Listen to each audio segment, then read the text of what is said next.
Selamat sore adik, ibu, dan bapak sekalian yang dikasihi dan mengasihi Allah Bapa berkah dalem. Selamat berjumpa di dunia maya. Selamat berjumpa dalam sukacita kasih Allah.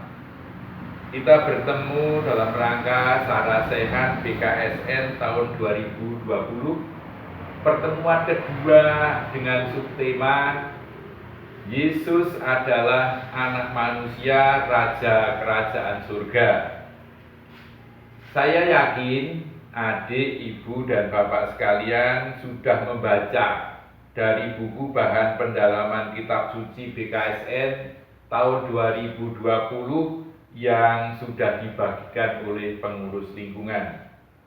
Oleh karena itu, saya hanya akan membawakan beberapa poin pokok-pokok pikiran pada subtema kali ini. Mari kita awali dengan tanda kemuliaan Kristus. Dalam nama Bapa dan Putra dan Roh Kudus. Amin.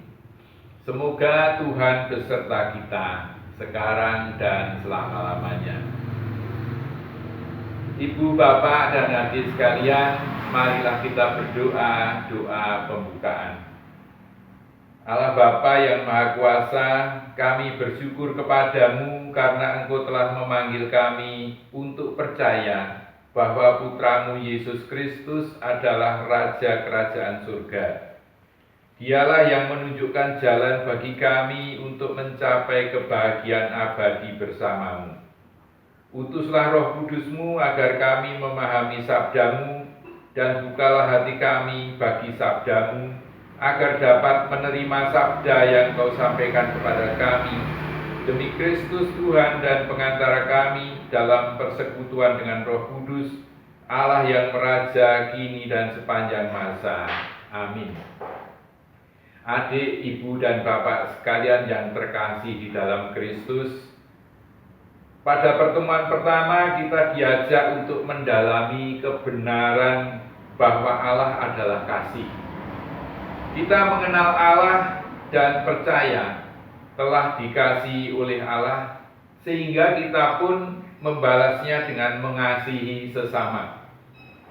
Dalam pertemuan kedua ini kita akan mendalami sabda Allah dari Injil Matius pasal 25 ayat 31 sampai dengan ayat 46. Dalam perikop ini kita akan melihat bahwa Yesus adalah anak manusia, Raja Kerajaan Surga. Yesus seringkali menyebut dirinya sebagai anak manusia. Pemahaman mengenai anak manusia yang datang dari surga itu muncul dalam penglihatan yang dialami oleh Daniel.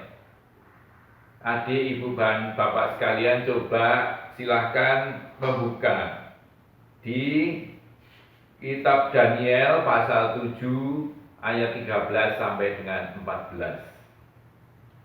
Allah memberikan kepadanya kekuasaan dan kemuliaan sebagai Raja Kerajaan Surga. Ia akan menggunakan kuasanya untuk menentukan siapa yang layak dan tidak layak untuk masuk ke dalam kerajaan surga.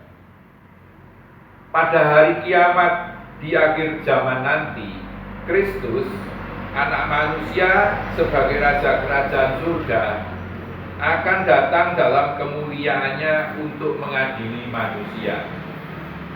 Dalam pengadilan itu, Yesus Kristus yang jadi Raja di Kerajaan Surga akan memisahkan seorang dari yang lain. Seperti seorang gembala memisahkan domba dan kambing. Domba ditempatkan di sebelah kanannya, sedangkan kambing di sebelah kirinya.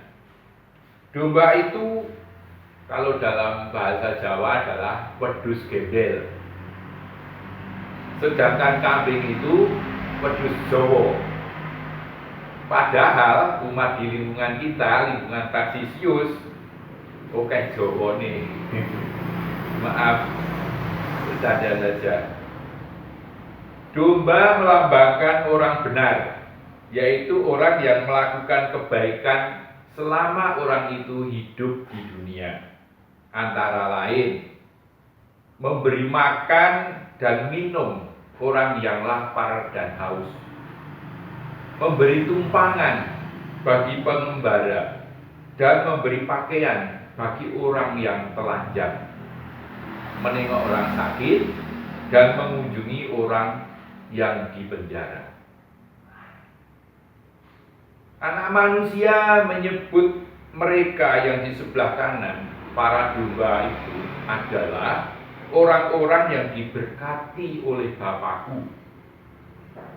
Mereka akan menerima kerajaan surga yang telah disediakan bagi mereka sejak dunia dijadikan. Sedangkan kambing melambangkan orang yang tertutup, yang tidak pernah memperhatikan apalagi mengasihi Tuhan.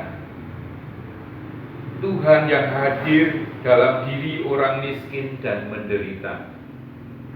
Orang-orang yang dilambangkan sebagai kambing akan dienyahkan ke dalam api yang kekal yang telah disediakan untuk iblis dan pengikutnya. Kita mau pilih yang mana? Menjadi domba atau menjadi wedhus Jawa? Memilih sebagai pewaris kerajaan surga atau mau menjadi kambing guling, penghuni neraka jahanam di dalam api yang kekal? Allah memberikan kebebasan berkehendak atau free will kepada kita. Semuanya terserah kepada kita masing-masing. Tetapi sesuai dengan identitas kita, kita adalah orang yang mengimani Yesus. Maka kita adalah hamba-hambanya yang harusnya setia kepadanya dan harus siap melayaninya. Caranya, kita harus melayani dan membantu sesama, terlebih kepada sesama yang menderita. Karena sesungguhnya Yesus hadir dalam diri orang-orang yang menderita tersebut. Adik-adik, ibu-ibu dan bapak yang terberkati, demikian yang bisa saya sampaikan.